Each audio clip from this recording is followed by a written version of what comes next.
Allah is your only God. Al-Quran, it is His word. Muhammad, he is God's final messenger. From his time to the end of mankind. Sallallahu alayhi wa sallam.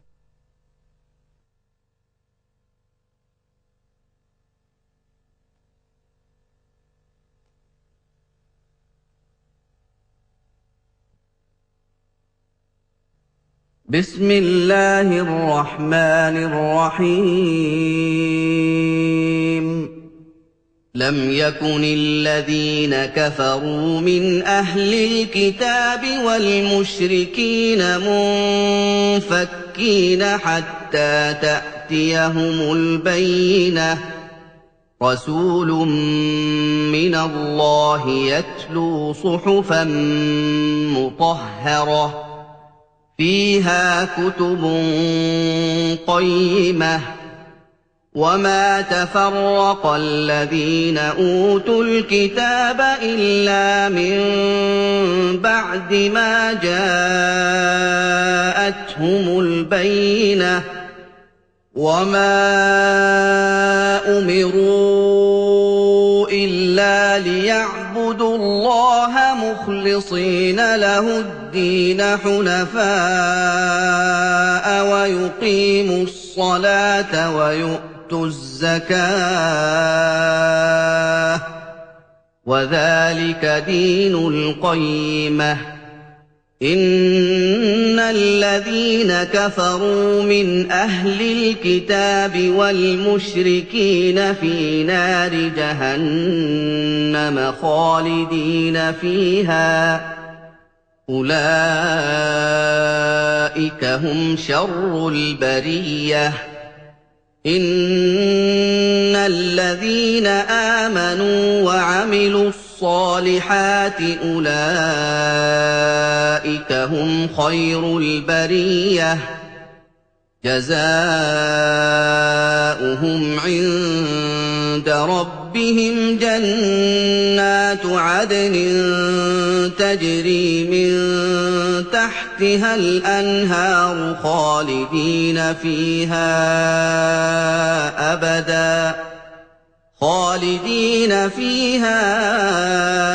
أبدا رضي الله عنهم ورضوا عنه ذلك لمن خشي ربه. In the name of Allah, the most beneficent, the most merciful.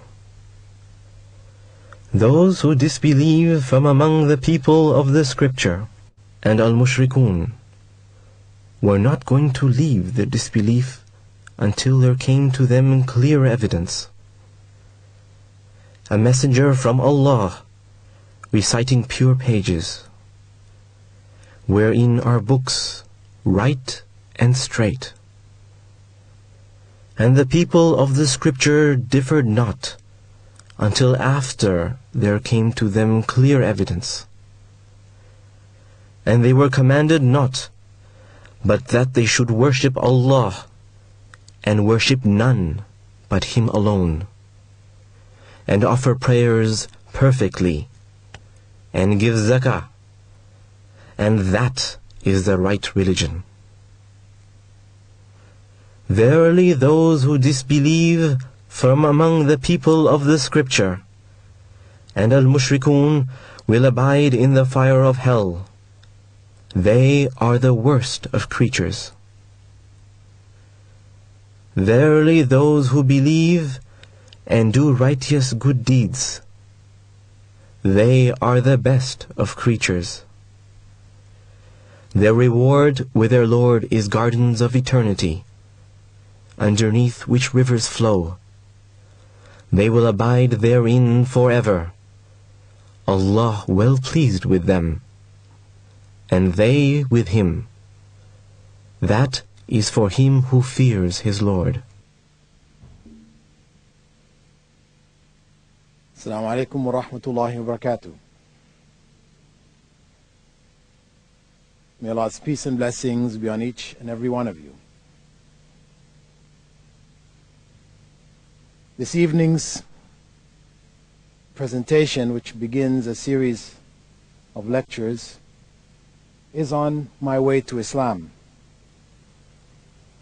And I hope to share with you my personal experiences which led me to the religion of Islam, not so much as a historical account of events, but more so from the point of view that there are lessons that may be learned from those in the audience who are Muslims, who may learn from my experience how Islam may be distorted and how it should be presented.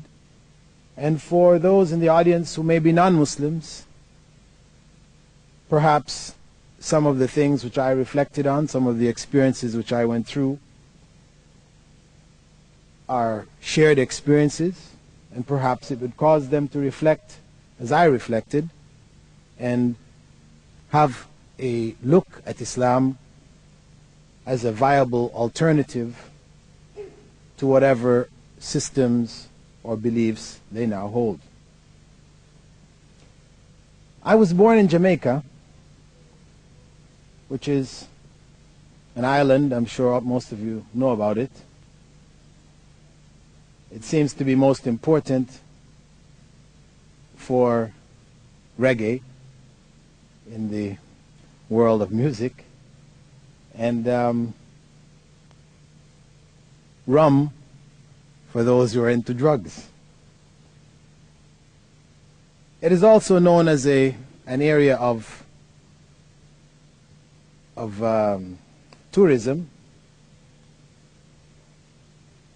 At any rate, I was born in a Christian family.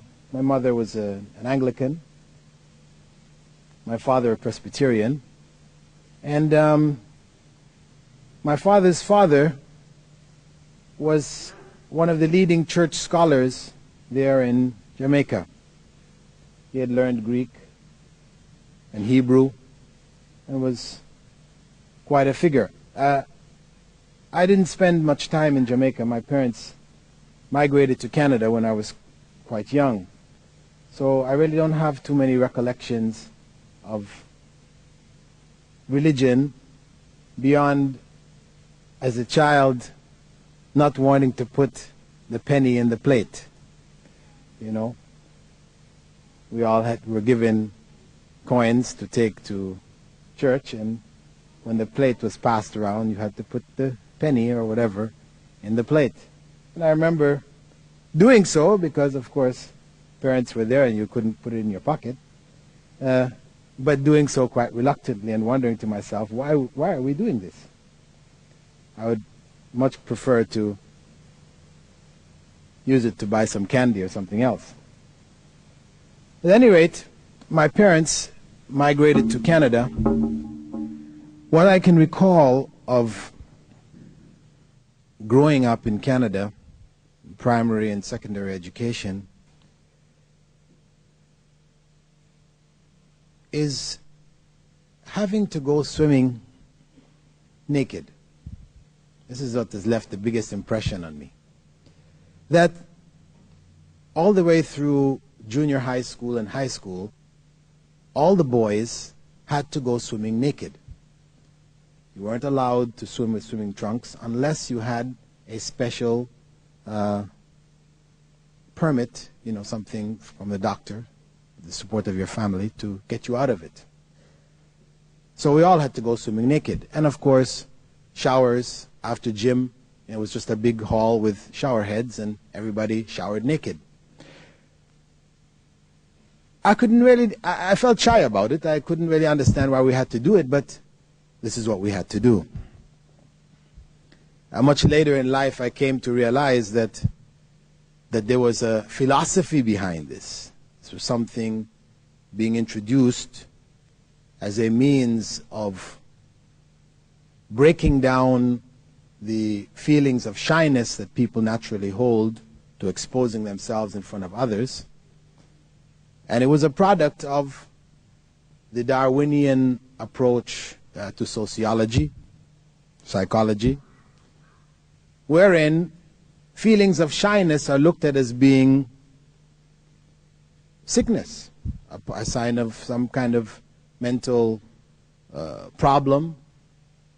Since animals are not shy, we don't find dogs and cats, etc., being shy of being naked amongst their kind. Why should human beings be shy?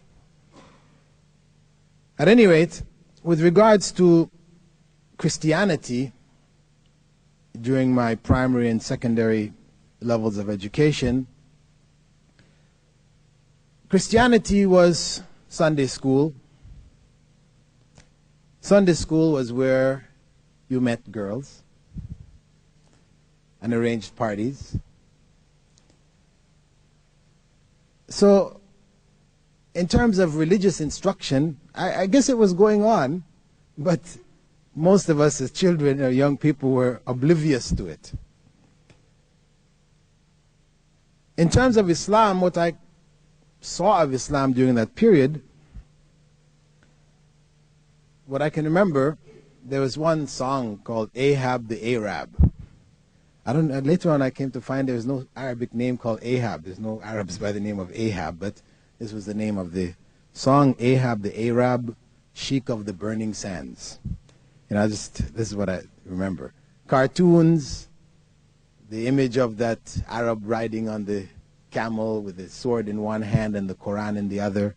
You either accept this Quran or you lose your head. This was the image.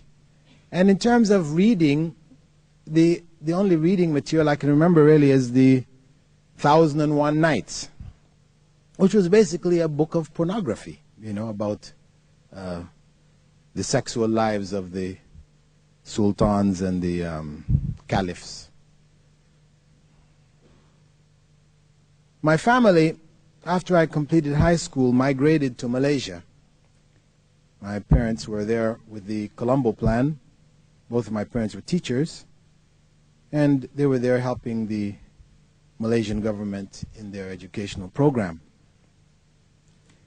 There, my friends were mainly expats, and I can honestly say that there was no visible signs of Islam in the society. Beyond, I guess, beyond the impression which was made very clear to us as expats, that you don't mess with Malay girls, otherwise you'll get killed. This is basically the... it was no connection with Islam, it was just Malay, really. I must say that later on, years later, after becoming a Muslim and making Hajj, and I remember seeing a number of people there in Mecca and in Medina wearing these white coverings. And these women, they looked like the same people I saw in Malaysia, but I'd never seen anybody like that, dressed like that. And I remember asking some of my friends there, who are these people? They said they're from Malaysia.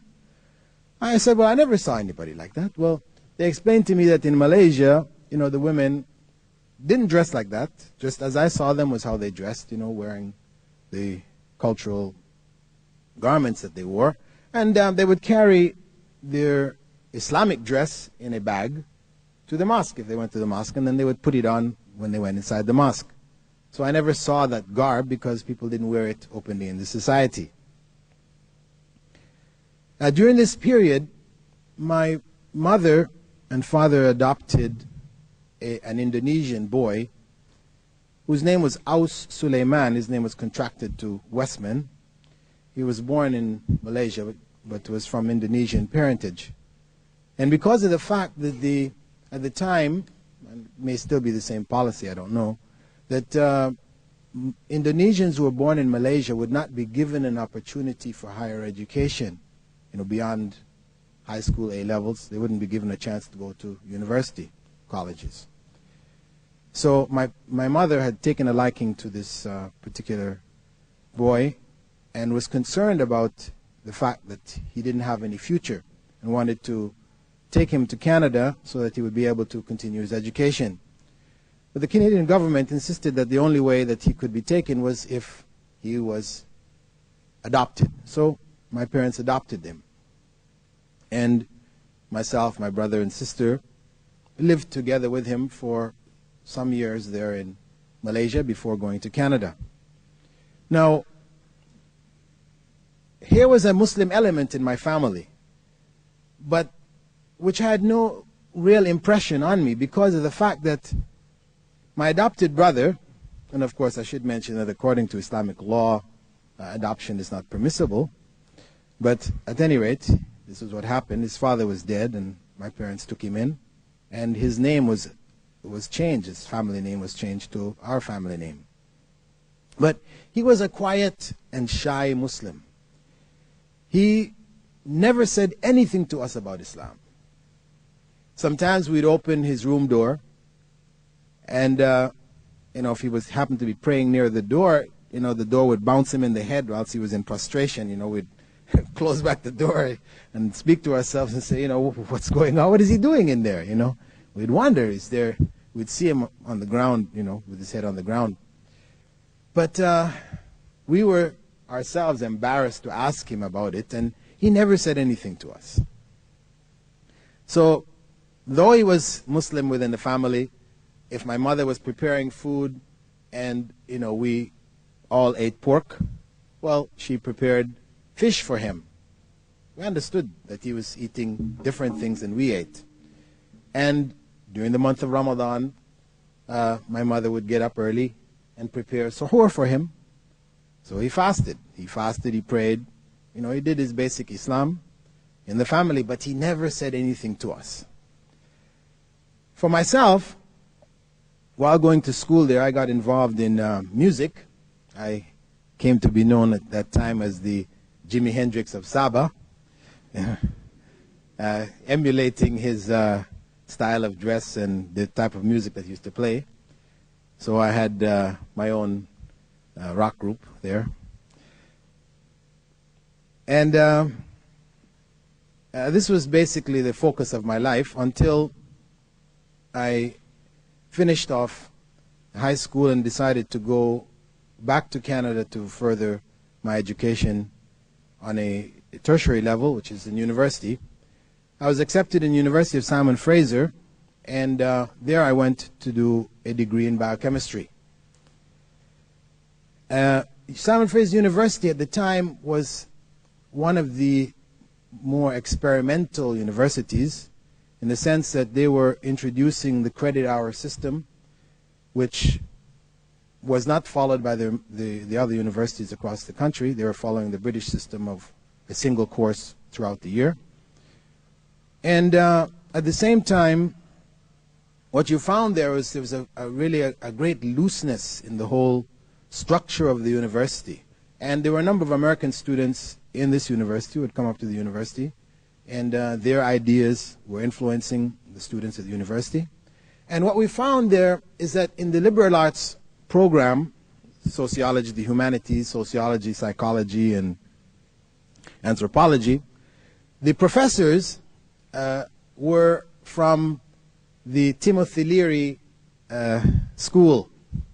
So I don't know if you know who Timothy Leary is, but he's an individual. He just died a few months back and had his remains shot out into space on a rocket. Timothy Leary was the discoverer of LSD, psychedelic drugs. At any rate, these professors, following the same tradition of Timothy Leary, used to begin classes by passing out a bag of marijuana, and after everybody had smoked up, then discussion began. So, as I said, Simon Fraser was quite different from most universities at the time, and the situation there was quite fluid. At the same time, what was going on was there was a subtle introduction of ideas of communism in the minds of the students. in these type of courses. I mean, though my major was biochemistry, we had to take these other courses as electives. And these ideas of communism were being introduced as they would guide and provide leadership for that student revolt. Eventually, the campus, Simon Fraser University campus, was shut down. Students took over the administration. And of course, the protest at the time was against Canada's involvement with America in the Vietnam War. During this period, I was directly involved, and I began a conversion to what may be called revolutionary politics. I scrapped Christianity because it was really something which wasn't implemented in my life, so to speak. I mean, if somebody asked me, were you a Christian, I guess up to that point I would have said, yes, I was a Christian. But what it meant to be a Christian, that was left to the individual's interpretation. And I guess that's basically the way it is for most people today who are Christians. During this period, I began to do a lot of reading in Marxist-Leninist literature. And I was exposed briefly to something of Islam through the autobiography of Malcolm X. However, it was read, his autobiography was read as a part of required reading. You know, for you to be a solid revolutionary in those days, you had to read certain books. You know, you just had to get through these books to be able to say, I read these books.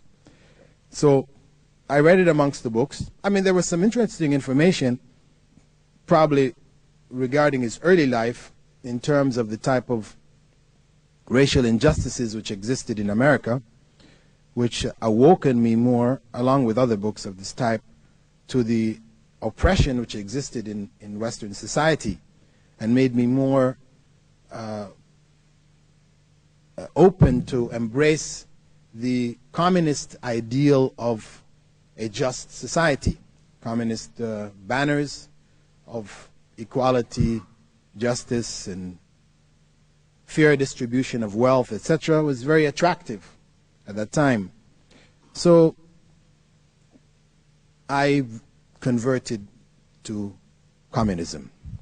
I dropped out of school, finished off basically what was called an associate degree, 2 years in biochemistry, and from there I left Canada and went down to the States because this was where revolutionary activities were taking place. I joined a group there in Los Angeles and San Francisco known as the Soledad Defense Committee,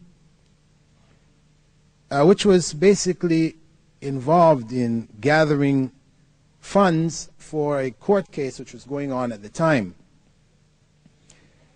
for both the Soledad brothers as well as Angela Davis, because she was imprisoned at the time. What I noted, I had gone down there with a lot of ideals about communism and its implementation. What I noted was that there were a number of discrepancies in terms of the morality of the people involved. After one rally where we had marched with placards and everything through the city, and there was a set of donations collected and taken back to the headquarters, I wanted to buy a pack of cigarettes. I didn't have any more money, and I said to the person who was there in the office, you know, if they could lend me some money to buy a pack of cigarettes. They said, oh, it's okay. They pulled open the drawer, and out of the donation box they gave me some money to buy cigarettes. I took it and went and bought the cigarettes, but something struck me. How could this be that we were gathering this money to help these people's legal cause, and then they so easily would take from this money to give me to buy cigarettes? And they told me it's okay, you know, we all get our basic things out of it. And I came to find out that, in fact, everybody's rent was being paid out of these funds. You know, people were buying cars for transportation. Parties were organized with these funds. Drugs and alcohol was bought with these funds. So, it really bothered me. I continued with them, but this thing really struck at me and just left me really disheartened. And the final straw was at a major rally which was held in Los Angeles, where the leaders of the various organizations that were active at the time, the Black Panthers and others, got together. And everybody was just drunk at this, it was done at a big park, and people were just, drunk out of their minds, after a lot of talk, and then it was just a whole drunken scene. And to me, though I won't say I wasn't involved in drugs at the time also, like everybody else, but, it was something like, you don't do this when you are involved in party activities and things like this, It is sort of supposed to be controlled. I mean, that's what people said. But the fact of the matter is that there was this just wide open lack of discipline amongst these people. And I felt inside myself that, this was not going anywhere, really. I could see there was no real future in it. Probably one of the most popular books for standard reading at that time was a book called Soul on Ice.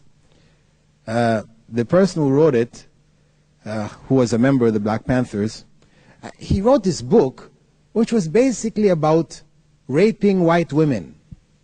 Right? This was what the book was about, how many different white women he raped. And it was presented in such a way that, people were looking at this as being, his reaction to racism in America, and, it was all justified. But I couldn't get over, when I was reading this, it just seemed to be a book of a serial rapist. I couldn't see that other side of it. But this was standard reading. After the rally in the park in Los Angeles, I decided to go back to Toronto and, get involved there instead, with the people who maybe I was more familiar with.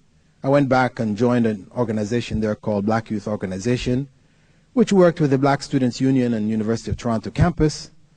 And, being involved, again, this was still an extension of communist politics with some element of nationalistic teachings, which is that we would focus on Black Canadians and try to elevate their consciousness towards the oppression which existed.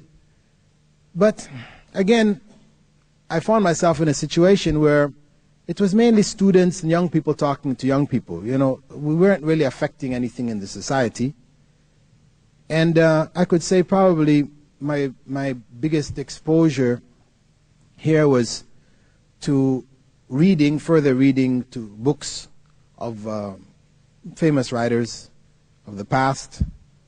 Probably the most striking thought that I can remember from that era was that of a writer, Frederick Douglass, who back in the 1800s, he was a black man who had been freed and was quite outspoken for the cause of black people in America. He had made a statement that the limits of oppressors are defined by those who they oppress, where he put the responsibility on the oppressed, that they are the ones ultimately that define how much they will be oppressed.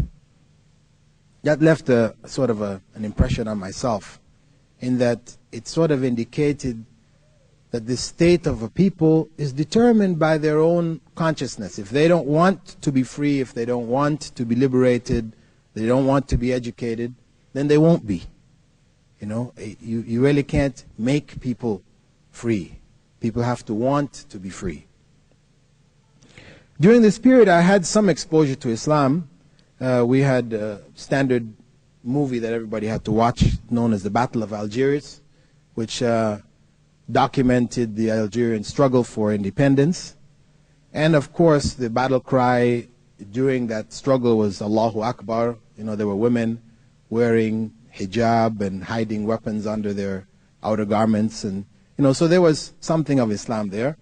Then I also came in contact with the black Muslims, Elijah Muhammad's followers. I went to the States again and visited some of their temples, but though I was impressed by the discipline that they had, in terms of the personal discipline, outwardly anyway, this idea that God was a black man, just I'd given up the idea of God anyway, becoming a communist, but then the idea that God was a black man who should be worshipped became even more ludicrous to me. So I didn't find really anything attractive about Islam at that period, and I just continued to be involved in the activities of this organization. I continued to play music. At the time I used to play in nightclubs and for rallies, to raise money also for the activities of the organization. But slowly again, I found myself at a state where I didn't see any future in what we were doing. We were not affecting any major change in the society. It seemed really not to be going anywhere. At this time, what struck me was a movement in South America. I think they were called the Tupamaros or Tupamaros or something like this in Argentina. They were urban guerrillas. They had taken the struggle to the streets, fighting the government directly. And there were movements in the States like the SDS, Students for Democratic Society, who were taking that route also. So I thought it seemed like that's the only thing that was left, to be talking and rallying. This didn't seem to be going anywhere. The only thing left was now to take the battle to the streets. So I decided to apply to go and study urban guerrilla warfare in China. And I went to the Chinese embassy in Ottawa, because Canada maintained relations with China during this period. And I went to see the ambassador and the person in charge of education, etc., to make this application. What struck me was the person who came to me was a chain smoker. I mean, he was smoking the whole time. And these cigarettes without filters even, very strong cigarettes, but the whole time, every cigarette was finished, he started the next one. And to me at that time, the idea of control of cigarettes and drugs and these type of things, I thought it was important. And this sort of struck me as something which wasn't very good, because here was a person who was supposed to be a representative of the revolution, and he had no personal discipline. At any rate, I filled out my application. They told me, we'll send you word as soon as the okay comes. I went back to Toronto and waited. This was over the Christmas holidays of 1971. And at this point, what I found was that when I got back to Toronto, that a good friend of mine who was in the leadership committee of this organization, which I belonged to, had accepted Islam. She became the wife of a known speaker today, Dr. Abdullah Hakim Quick, who is involved in lecturing in different parts of the world. I think he has come to Australia before. In any case, his wife, who was a good friend of mine, had accepted Islam. And this caused me to say, well, let me have a look. Because she was perhaps an even more fervent communist than I was. She was a Maoist, which is like the extreme wing at that time. She had virtually memorized Mao Zedong's Red Book. Would be able to make quotes anytime quotes were needed from Mao. So for her to convert, it struck me as something, there's got to be something behind this. So I asked her for some books and I began to read. The first book I read was called Islam, the Misunderstood Religion. And this is written by Muhammad Qutb. And this book basically was a comparison between Islam and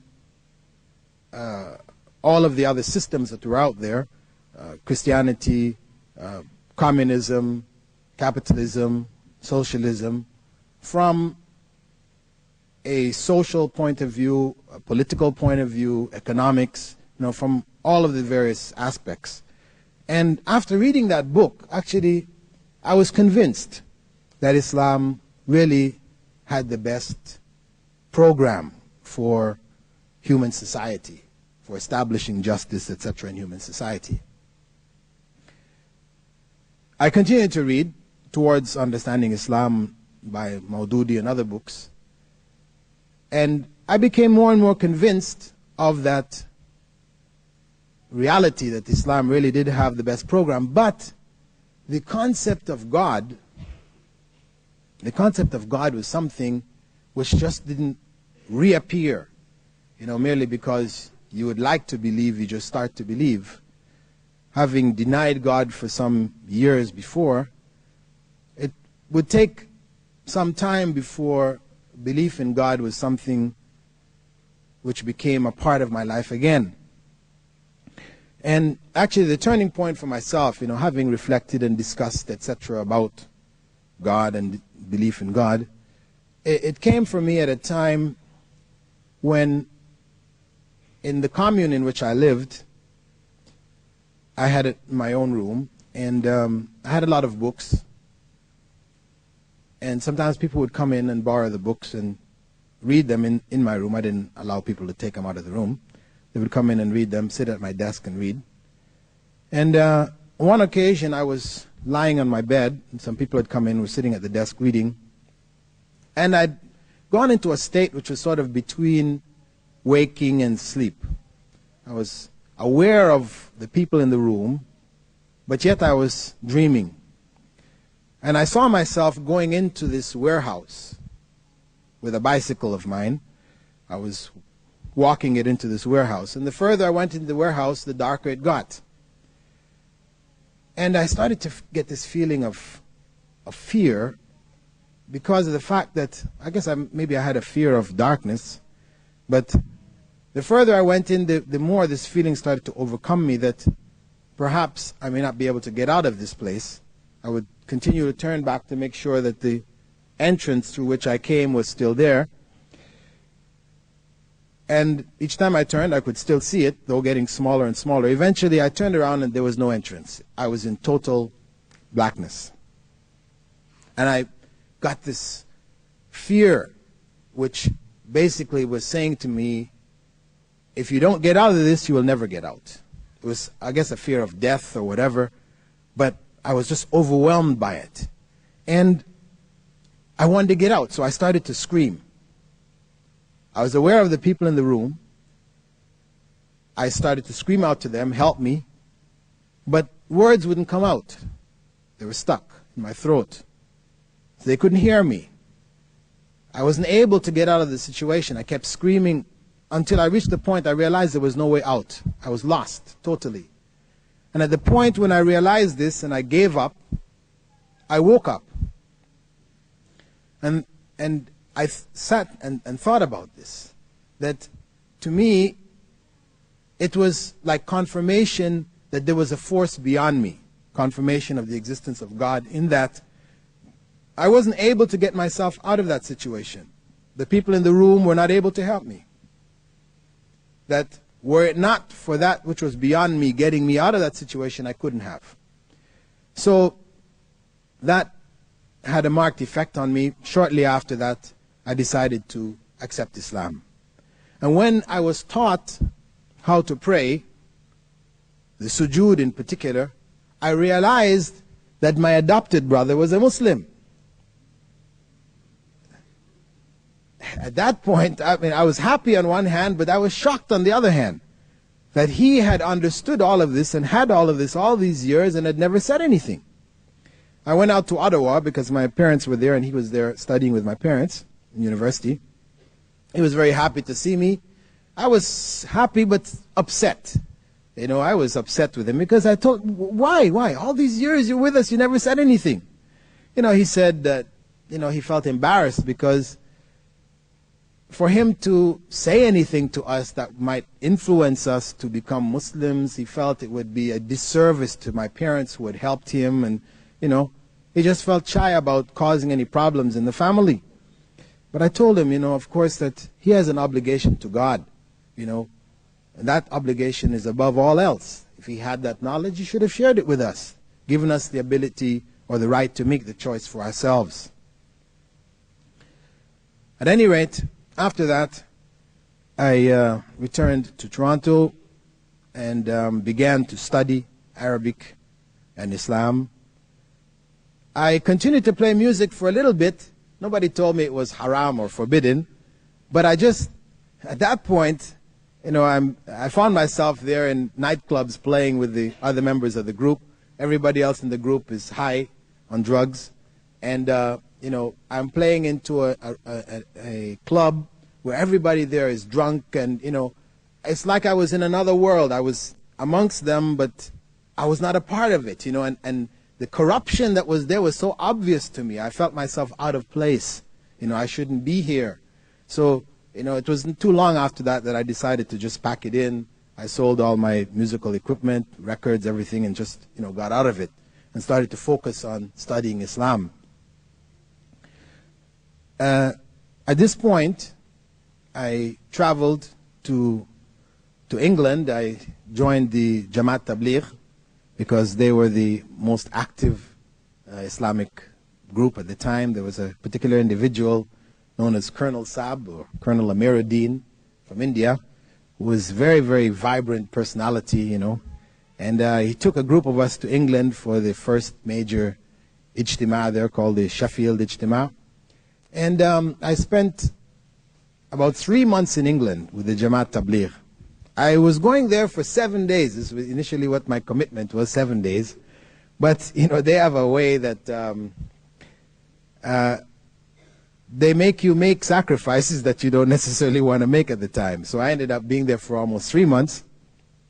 And I was married. Actually, I was married about 3 weeks before I went off on this 7-day trip. And, they would, in the gatherings, they would, point me out and say, look at this brother.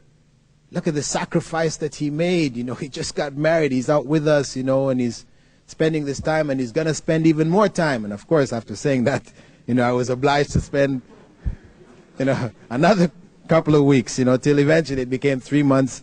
My wife was writing me frantic letters, if you don't come back.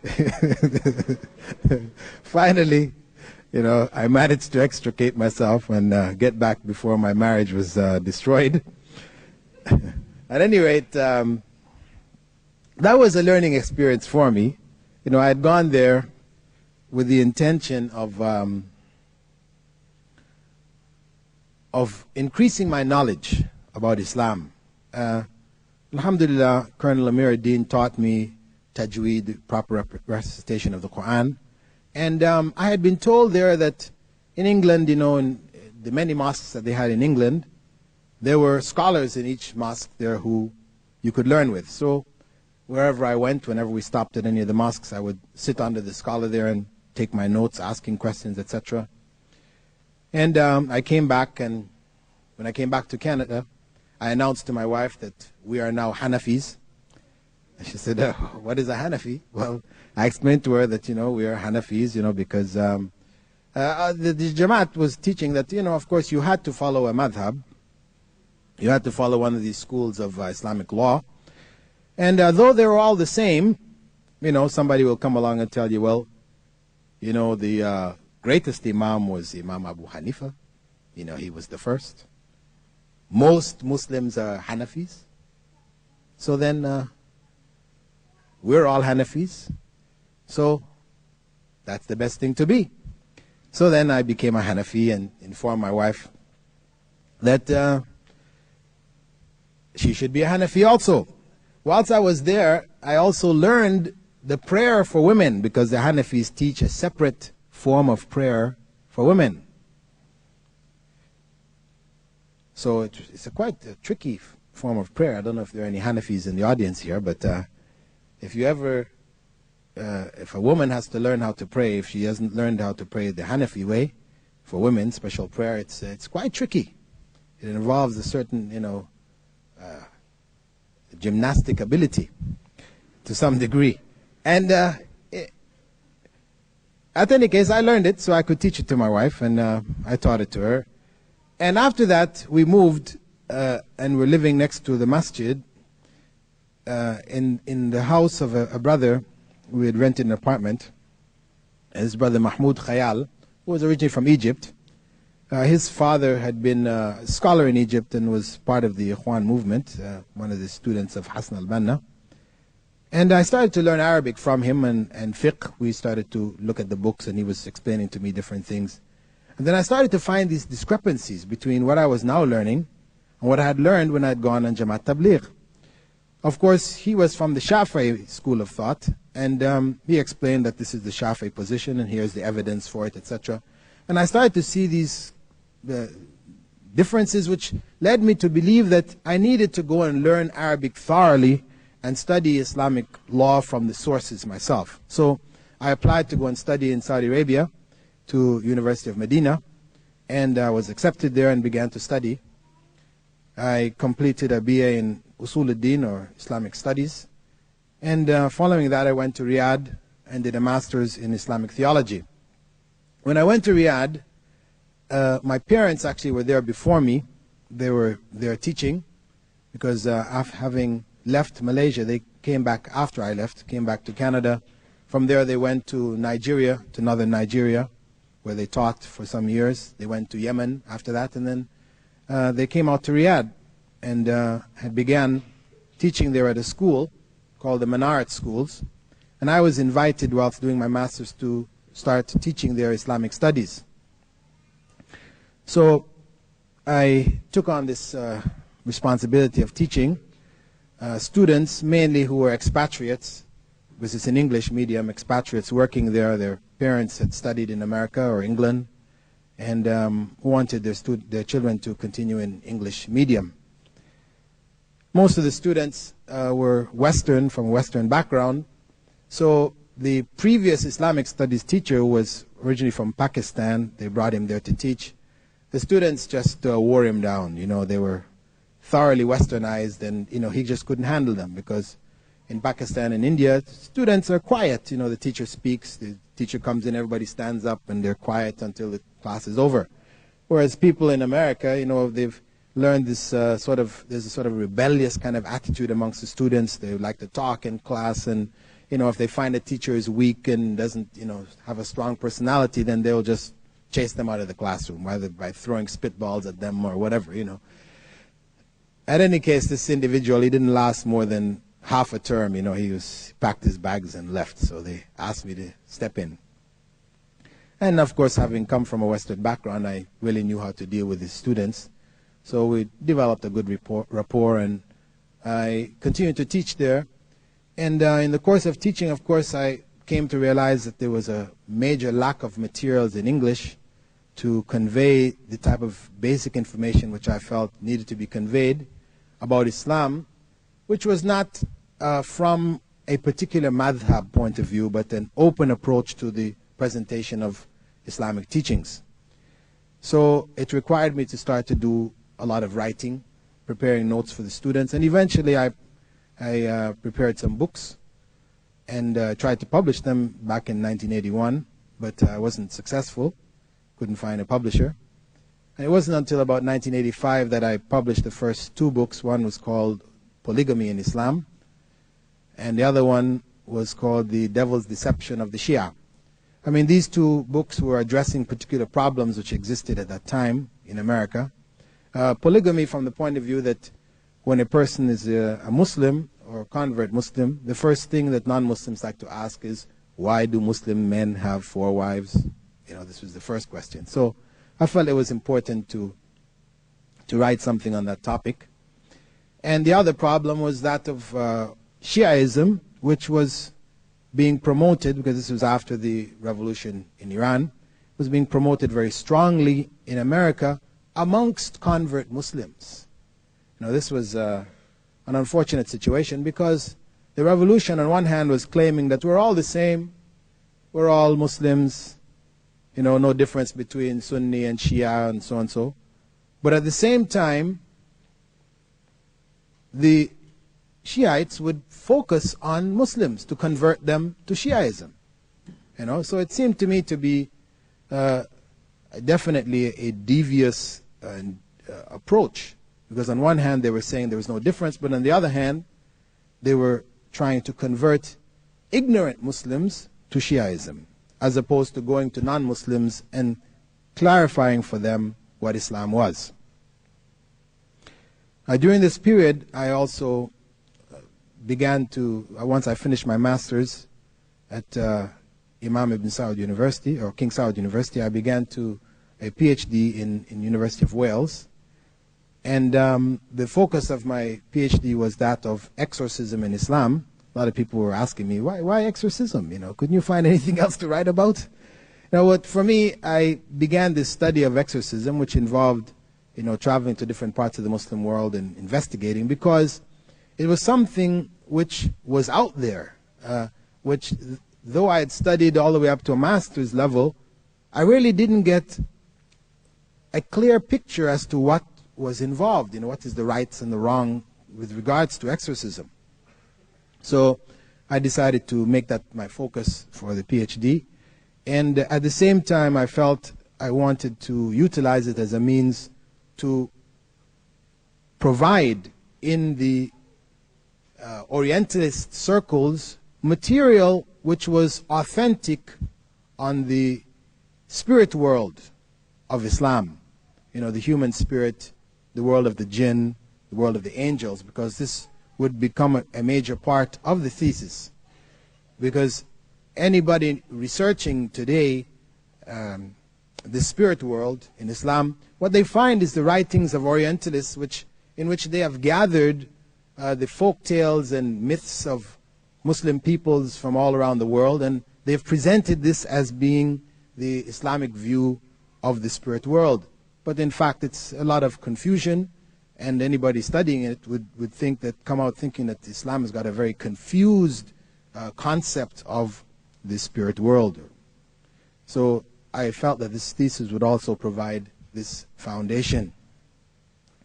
Now, whilst doing the PhD, the Gulf War came up. And prior to the Gulf War, I was invited out to the base in Dhahran. So it was the Saudi Arabian Cultural Information Tent. There we provided information about Saudi Arabian culture, which of course, much of which is from Islam. So it meant explaining things about Islam. And we took the troops into the city. We helped them purchase things. We showed them different aspects of Islamic society. We took them into mosques, etc. And in the course of 6 months, before they were all processed out of the country, alhamdulillah, more than 3,000 of them had accepted Islam. And following that, I joined the Saudi Arabian Air Force headquarters in Riyadh in the Islamic Affairs Department, and continued to do work amongst the Americans, military people who were in the country. And I went to United States with the American military and helped them set up an organization known as the Muslim Members of the Military, which established places of worship and little libraries in all of the major bases, American bases across the world. And the whole momentum for Islam within the military picked up to such a point that within 2 years after that, the first Muslim chaplain was designated for the military, the army, and then a Muslim chaplain from the Navy, and now they're looking for one from the Air Force. And Islam has continued to grow in leaps and bounds within the military. Following that, I continued with them for 2 years, and then I transferred to the UAE, United Arab Emirates, where I joined up with a charitable organization there by the name of Darul Bir. and set up for them a da'wah center in Dubai, where I have with me 4 other brothers and sisters who are involved in da'wah.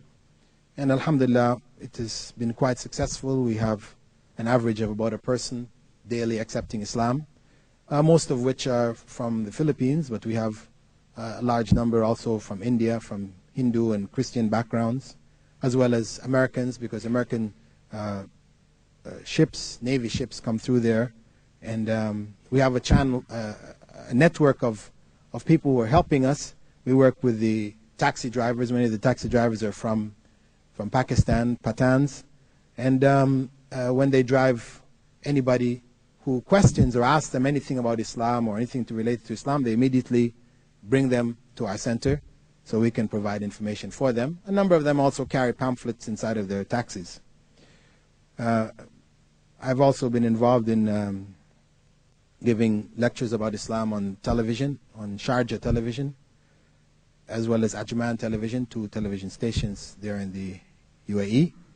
And I set up a department of foreign literature in Sharjah for the publication of Islamic materials, which on one hand supports the Dawah Center, pamphlets for distribution, as well as continuing the publication process which I began in Saudi Arabia of trying to produce good material in English which conveys the body of Islamic knowledge which is available in Arabic. And at the same time, I also began to teach at the American University in Dubai, which is an American university, very Western. Students there are very Westernized. And I'm teaching a course called Introduction to Islam.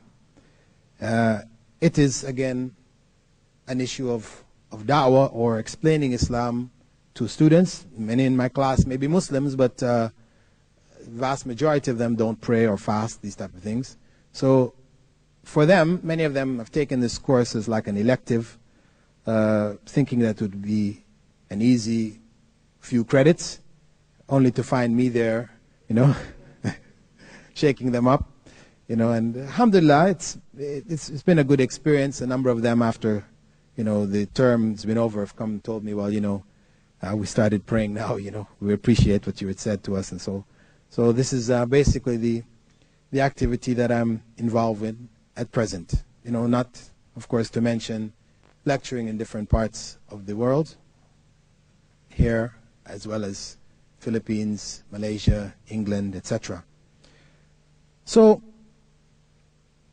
from that path which I've outlined to you, which is not only my way to Islam in the sense of my conversion, but my way to understanding Islam. Because coming to Islam didn't end with conversion, but has been a continual process after accepting Islam, a continual process of education, continually increasing my knowledge and also sharing that knowledge with others. This process, or this path, we can see began in a state of ignorance, where the only images of Islam were very distorted images. There were contacts during that path with Muslims, but those Muslims had no effect on my life because either one, they were not practicing Islam as it should be practiced, or because they didn't feel a responsibility to carry the message of Islam to the non-Muslims around them. As such, it would be my advice then to those of you who are Muslims in the audience to know that it is a responsibility on yourselves to live Islam, whether you may have enough knowledge to propagate it and explain it to others. At least by living Islam, by being examples of Islam, you may give others who are non-Muslims an opportunity of being exposed to Islam, whether it's in a work situation, whether it's at school, with your neighbors or whatever. This is a continual responsibility that you should feel ashamed if you are not involved in, you should feel sinful, because in fact you are in sin if you do not share this information. Because to have knowledge of God's revelation and to not share it with others around you to the degree or to the level of your own ability, this in fact is a crime. This is a sin. And for those of us who have sufficient knowledge to convey it and to propagate it, it is very important for us to be actively involved in this matter, to work together where others may help us, because it's always difficult when one is on one's own, when one is by oneself, to have the courage to share. But when we are with others, when there are others who are supporting us, encouraging us, then it becomes a lot easier. So I would hope that out of this, you all would reflect on this responsibility. And for those of you who are non-Muslims in the audience, I hope you are not offended by anything I said if you are Christians. I mean, I'm just telling it like it was for me. I'm not saying that every Christian experienced what I experienced, but I know, even till today, Christianity for most people tends to be very nominal. We are Christians because our parents were Christians, but what it means to be a Christian, few people really know. And as such, I would invite you to look at the teachings of Islam and see what it has to offer. Because Islam, in no uncertain terms, represents the way of life which Prophet Jesus himself brought, but which became distorted and diluted to the point where it has very little effect on the lives of Christians today. And with that, inshallah, I will conclude my speech, hoping that, as I said, I didn't offend anybody in sharing with you my own experiences, and hoping that it has been of some guidance or enlightenment to. Alhamdulillah, wassalatu wassalam ala Rasulillah. All praise is due to Allah, and may Allah's peace and blessings be on the last messenger of Allah. I have many questions, and I know at the same time we have about 15 minutes. Oh, 50 minutes. Okay, that sounds a little better. Right? So we'll try to answer. Still, I don't even know if 50 minutes will be enough to deal with all of them, but we'll try to cover as many of them as possible. I will focus first on those that are directly related to the talk, and then go to those that were side issues, which maybe were implied by the talk, and then those which really have no relevance to the presentation at all. Okay, some direct ones. What effects did Islam have upon your parents and family? Can you tell us whether your family members converted to Islam or not? What happened with regards to my immediate family is that my parents accepted Islam in 1994. That is 3 years ago. They accepted Islam, and I accepted Islam in 1972. So what we're talking about is 22 years. And so this is like advice also to those who may have accepted Islam also and are trying with their parents and feel very frustrated, that parents are not responding, that one has to be patient.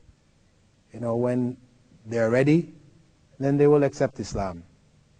If it is that they want the truth for themselves, to live according to that truth, our duty is only to convey that message to them and to ask God to open their hearts. And we have to be patient. We have to show them, not only in our words, what Islam is, but we also have to show them, more importantly, in our deeds.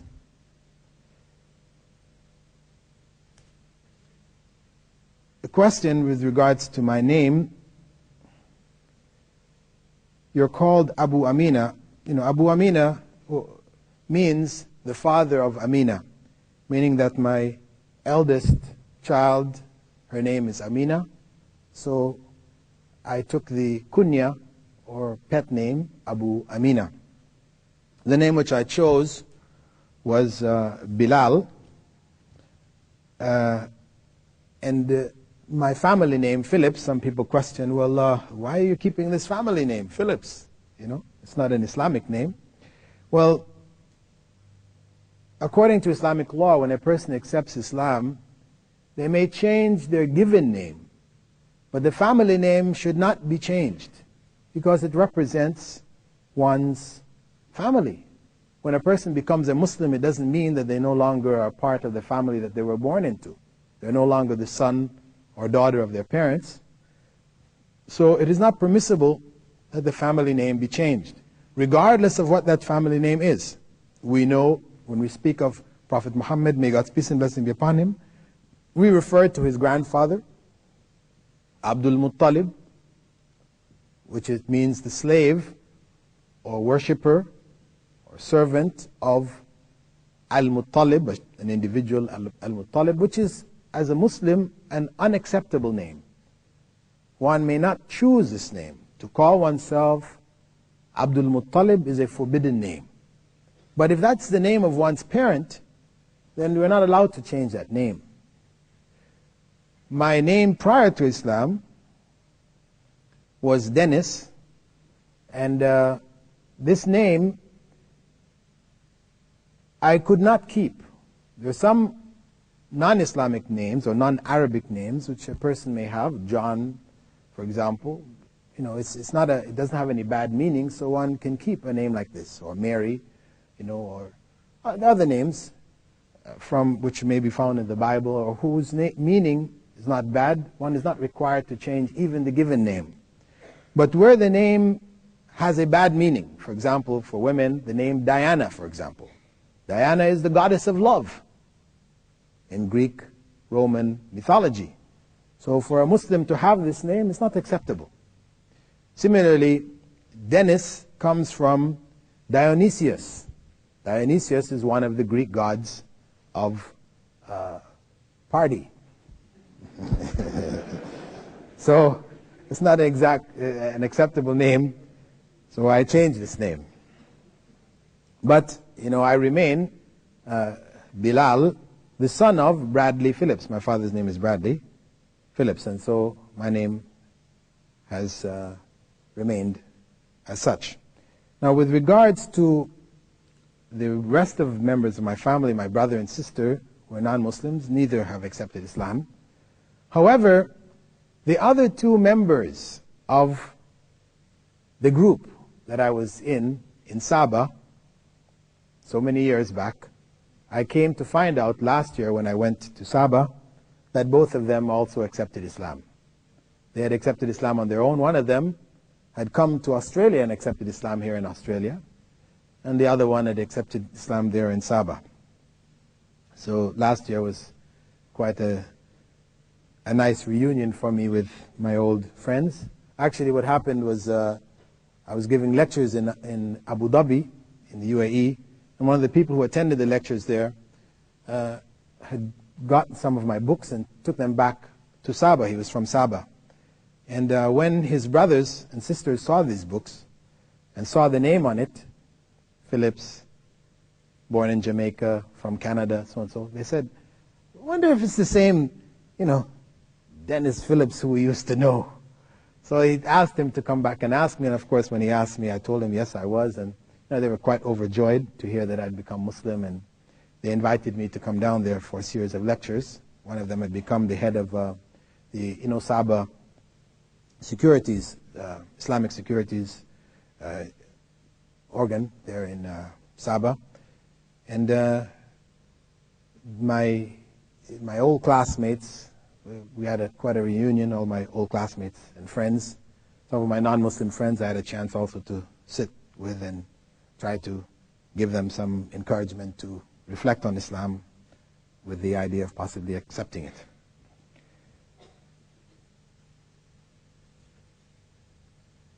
There's a question regarding my acceptance of Islam. One person questioned the issue of using the term convert to Islam. I know there is something of a debate about whether we should say revert or convert. And I found it to be really something of semantics. I left what I believed in,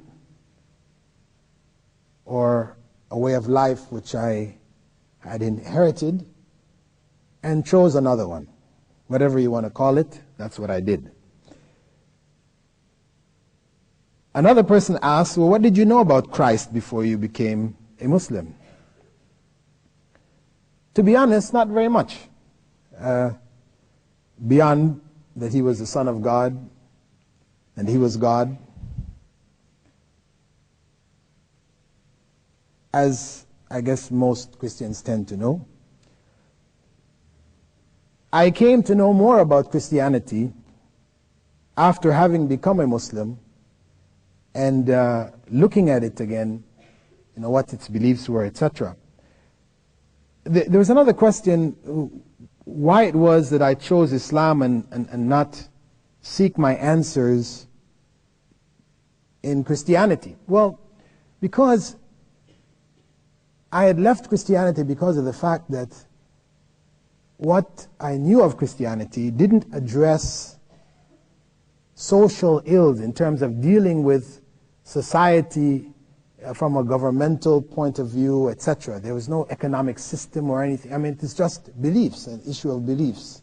They may be nice moral beliefs, etc., but they don't address the world. It is leave unto God what is God's and unto Caesar what is Caesar's. This is the approach, which is not a practical approach in terms of changing society. So I knew that the answers in terms of systems wasn't there in Christianity. And this is why I didn't go back to seek those answers, because having converted to communism, I did have a look at Christianity at the time, and in terms of what systems had developed out of it, and really the conclusion which the Marxists had made, that religion is the opiate of the masses or the people, was drawn from the example of Christianity in Europe and how it was applied.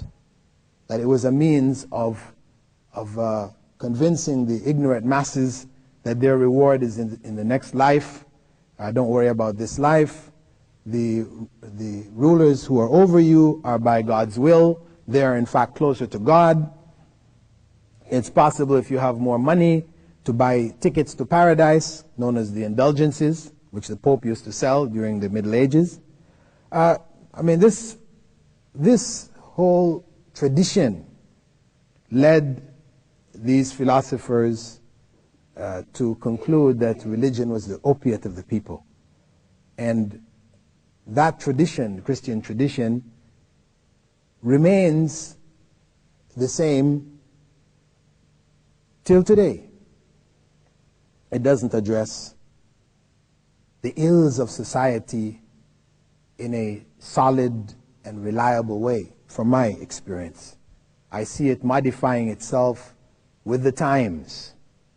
So much so that we now have, in different parts of America, homosexual priests, homosexual congregations, this is homosexuality, which was an abomination in Christianity in earlier times, has become acceptable in the eyes of many Christians today, Christian leading religious people. There's this backtracking, there is the stability of concepts are even questionable. So I would say that I've understood more about Christ and Christianity having become a Muslim than I ever understood as a Christian. And I have no qualms in saying that the only way that a person may truly follow Jesus is to become a Muslim. I've written a book called The True Message of Jesus Christ. It is available, in which I have gathered research to that effect, to show from scriptures, Islamic as well as from Christian scriptures, that the message which Jesus brought was Islam, submission to the will of God. And that his way, the way which he invited people to, was the way of Islam. And that he himself was in fact a prophet of God and not God.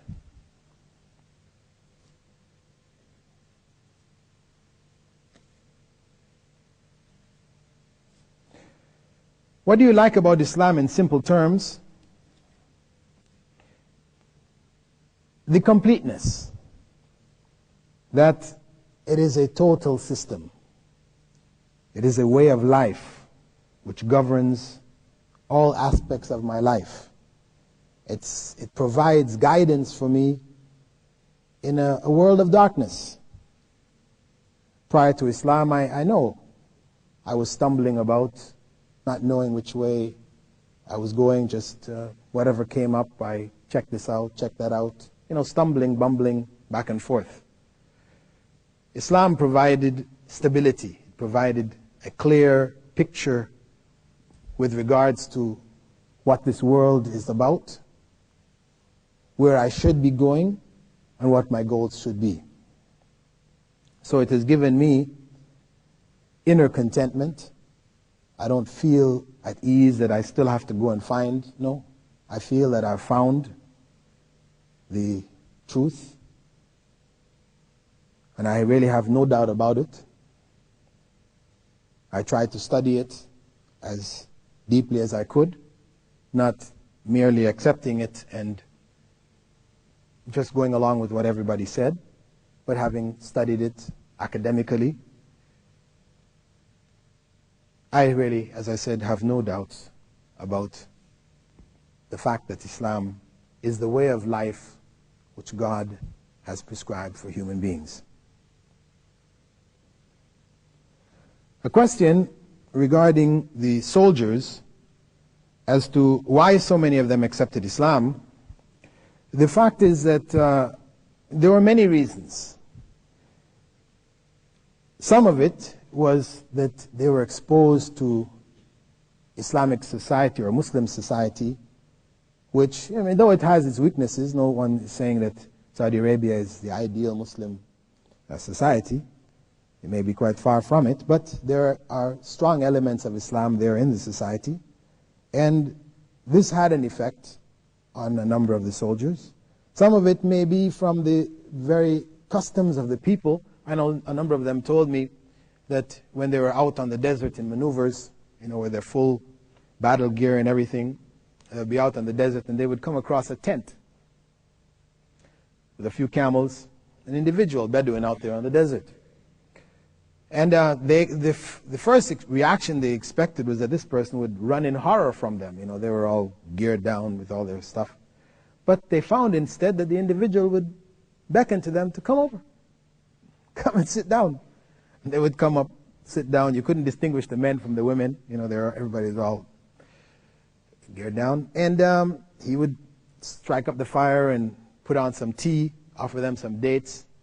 Of course, he couldn't speak any English. They couldn't speak any Arabic. He would just smile and offer them and so and so. And they were amazed, Here, it's just. I know a number of them said this to me. It just struck them, this generosity and kindness that was there, which they said that they never experienced. Having been in a number of other parts of the world, in Korea, in Japan, in Europe, different places that they were stationed, they never found this kind of friendliness and openness, amongst the people. So I know this really struck them, a number of them. Others had been exposed to Islam in one way or another in American society. They had a lot of distortions, and so we had open sessions where people could ask any questions they wanted to, and so a lot of clarification was there, which helped to let them understand what Islam really was. There were some who were impressed by the security which was there in the society. You know, they used to come into town late at night when they're off duty, 1 o'clock in the morning, and they could walk around without a sense of fear that, they're going to be attacked, somebody's going to rob them, whatever. And this had an impression on a number of them. Back in America, they know they could never do this. Walk around at that type of night, wearing any kind of jewelry or anything like this would be putting oneself in a life-threatening circumstance. For others, there was the executions. I know some people might say, this is horrible, because people were being executed, the public executions that take place there. The crime is read out and, people observe somebody's head being cut off. For some people, that was something which made them want to question and want to understand more about Islam. This sort of direct justice, where a person kills somebody and they're executed, finished. They don't languish in jail for many, many years. People's taxes having to pay for them, provide them with television, comfortable living for, 30, 40, 50 years. But this idea of the eye for the eye made sense to them, and it attracted them.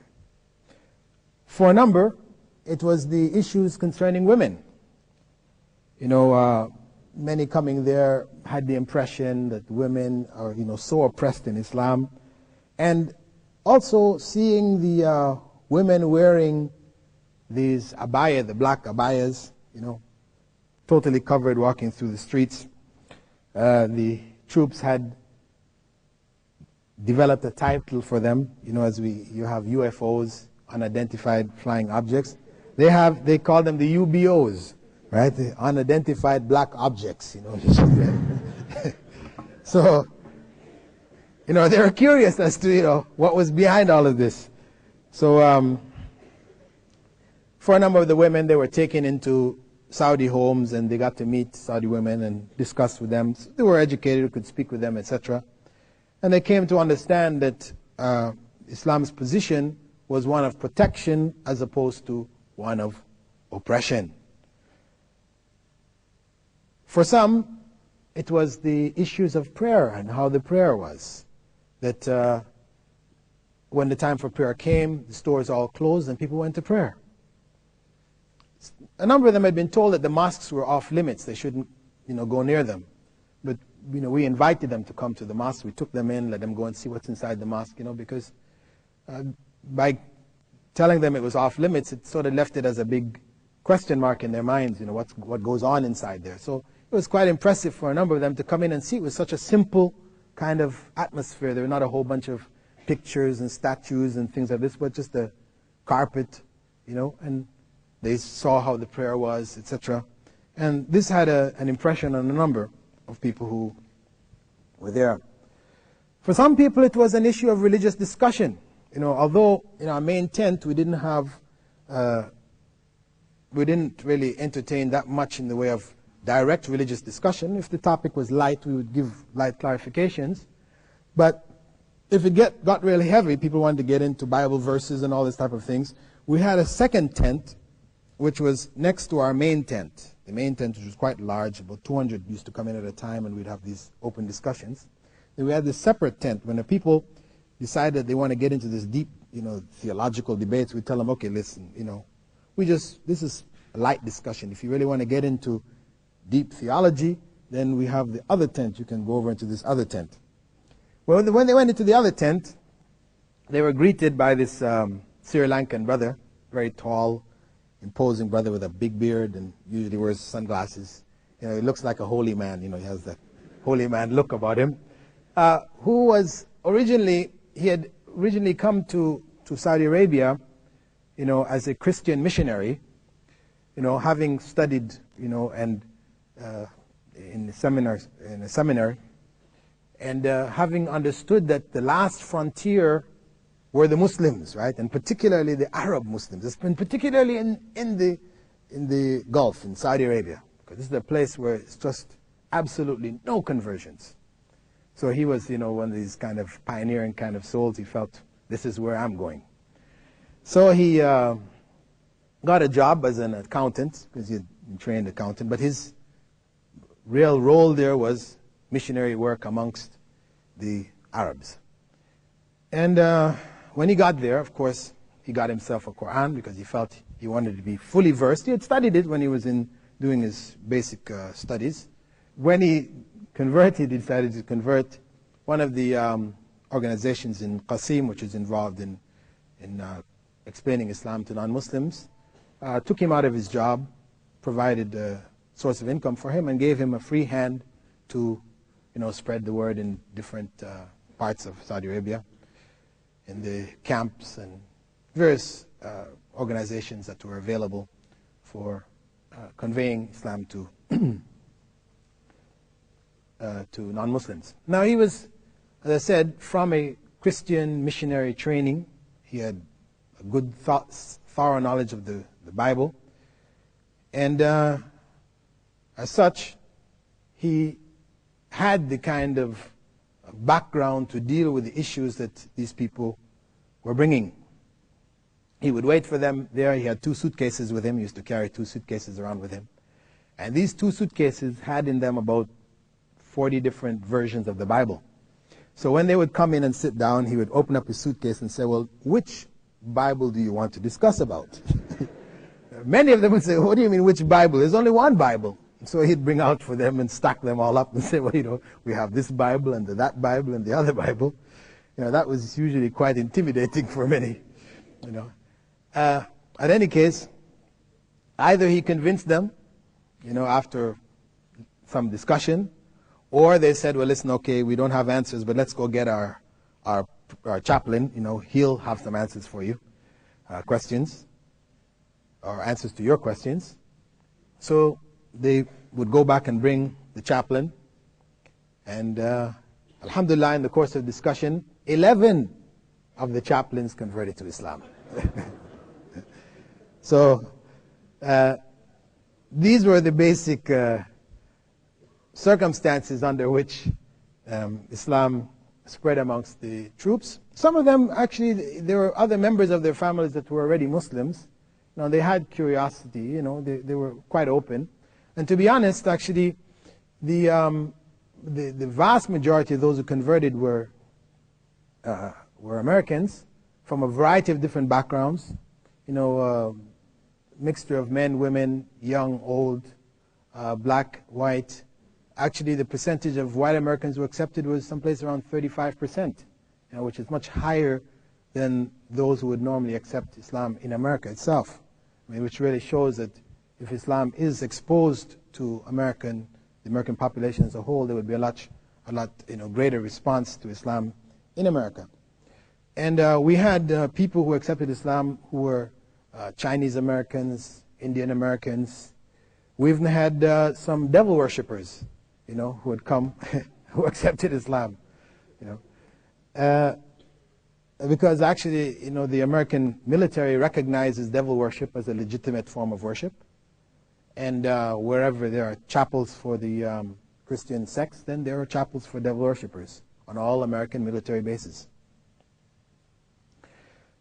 The reaction in the military, amongst the chaplains was quite strong, because the tent came to be known as the conversion tent,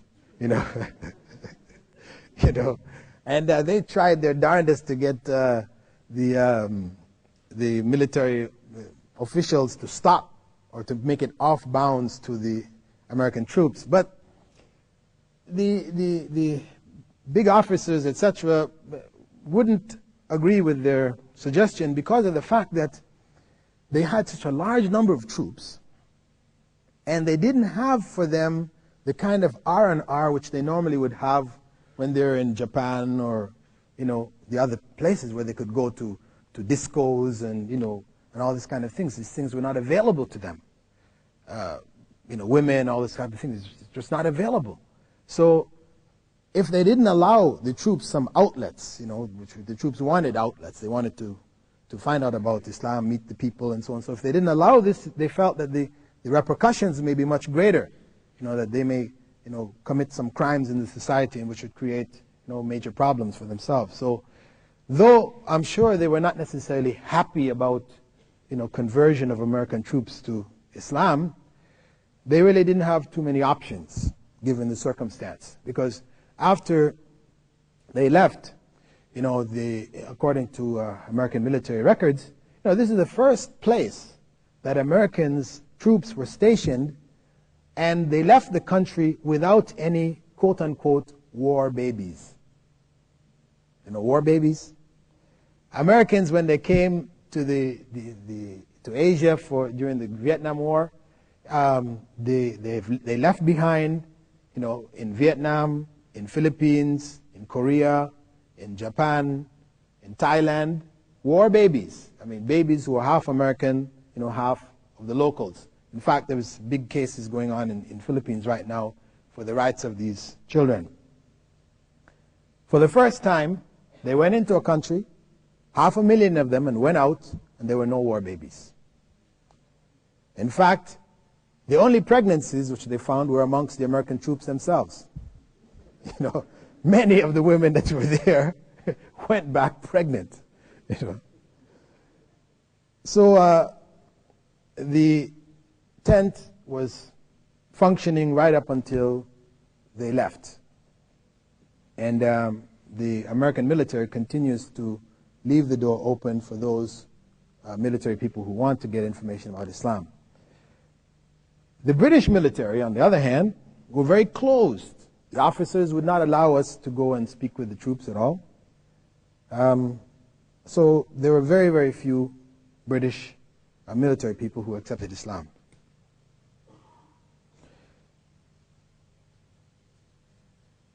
What happened also is that Hajj and Umrah was arranged for those who came. A number of troops were taken down to Mecca for Hajj and Umrah, and a system whereby American military transportation is provided for American troops in different parts of the world. They're flown into Dhahran, and from there the Saudi military have arranged for them to go yearly for Hajj. This is an ongoing process since that time.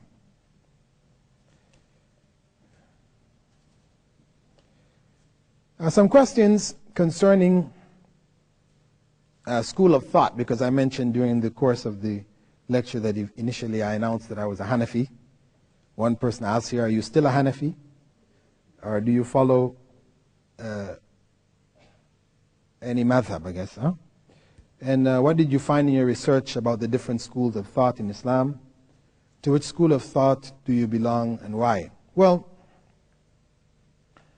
I consider myself a follower of all of the major schools of thought. The major school of thought meaning the school of Abu Hanifa, of Malik, of Shafi'i, and Ahmad ibn Hanbal, the major scholars after whom the schools were named.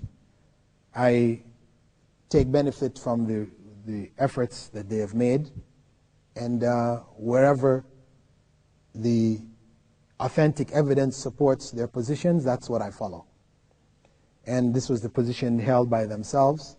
Both Abu Hanifa and Shafi'i were both quoted as saying, إِذَا صَحَّ الْحَدِيث فَهُوَ مَذْهَبِي, that if you find the authentic tradition from the Prophet, sallallahu alaihi wasallam, may God's peace and blessing be upon him, this in fact is their madhab, or school of thought.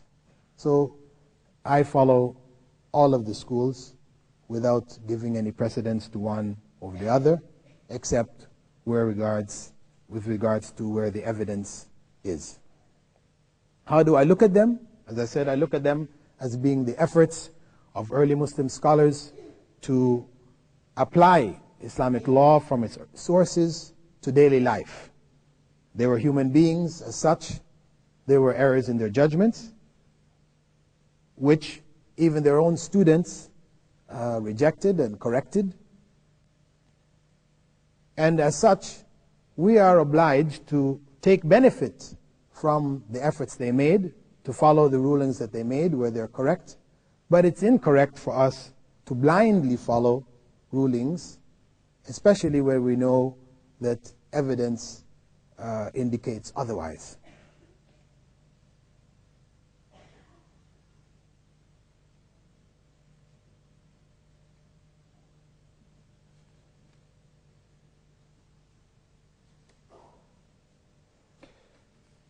Some questions concerning exorcism, because I mentioned my thesis was about exorcism. Do you have any practical experience in exorcism, that is fixing people? Well, in the course of the study, I did observe and practice myself within the bounds of what is Islamically acceptable.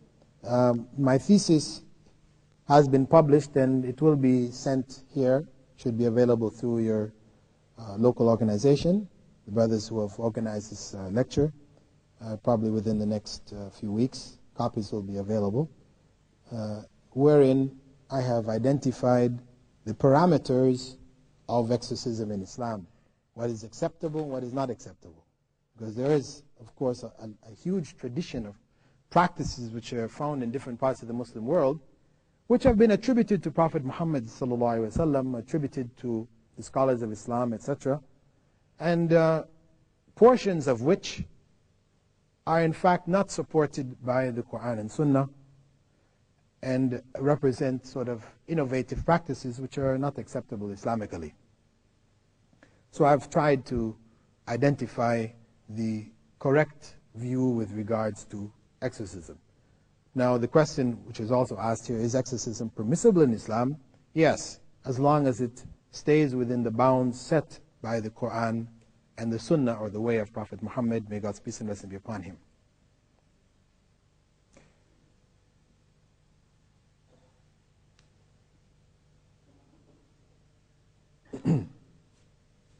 Some more general questions related to da'wah, I guess, to explaining Islam to others. I've got many non-Muslim friends, and I'm scared to tell them about Islam because they may not be interested at all. So what should I do? Well, we don't know what is in people's hearts. It's not our duty to convey Islam only to those who are interested. Those who have expressed interest, of course, then it is a direct requirement for us to convey that information to them. But whether a person expressed interest or not, it's still our duty to convey something of Islam to them. If they're not interested, then we've not lost anything. They say they're not interested, fine. We shouldn't feel embarrassed. We shouldn't feel, we should present it in such a way that even the person we're trying to explain it to should also not feel embarrassed. We may pass that information on to them by the way of videotapes, by the way of audio tapes, by the way of pamphlets, etc. If we find difficulty out of shyness to try to speak to people, we can give it to them in other ways.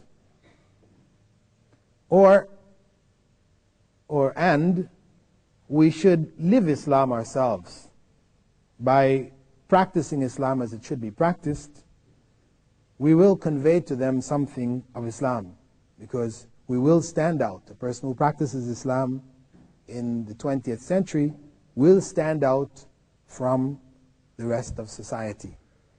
And those who want the truth, or who are concerned, who want to know, will raise questions.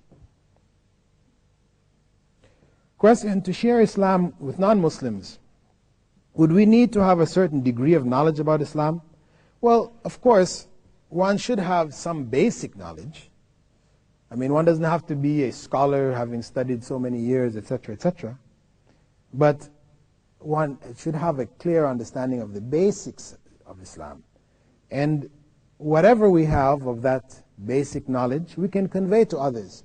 If questions are raised which we can't answer, then we pause turn it over to other people. We don't have to try to find answers. We shouldn't feel that if we're going to convey Islam, we must find an answer. We must be able to answer every question that people raise. No, we explain to them, well, our knowledge is limited. We can find somebody, hopefully, who can give you further clarification. So, one should convey whatever knowledge one has. As the Prophet, may God's peace and blessing be upon him, had said, بَلِّغُوا عَنِّي وَلَوْ آيَةً. Convey for me whatever you know of Islam, even though it be only a single verse from the Quran. And with that, I've been given the T sign, which means time to close down. And I hope, inshallah, that what we have shared this evening, if there's some questions remaining which people didn't get answered, and there are, questions about the Taliban movement and so on, so it's just sort of far away from the topic. Inshallah, you can contact the people who have organized the program, and maybe you can call me by telephone, and I can try to answer whatever I could over the next few days that I'm here. سبحانك اللهم وبحمدك نشهد أن لا إله إلا أنت نستغفرك ونتوب إليك. السلام عليكم ورحمة الله وبركاته.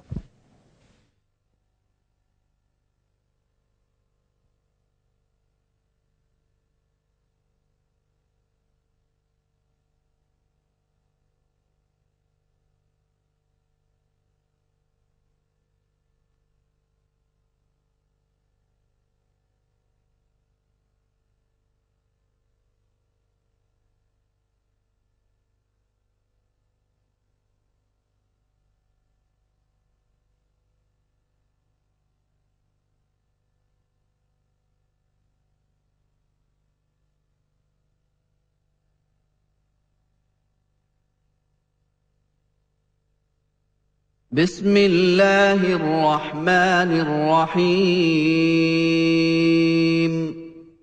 والعصر إن الإنسان لفي خسر إلا الذين آمنوا وعملوا الصالحات وتواصوا بالحق وتواصوا بالصبر.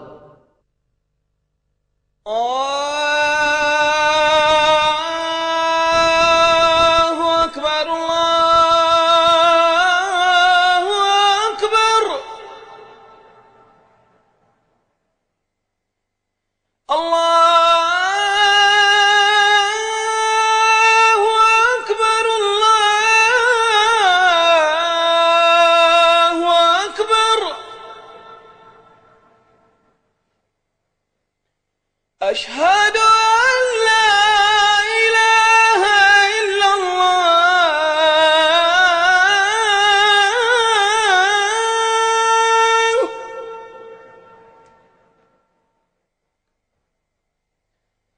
أشهد أن لا إله إلا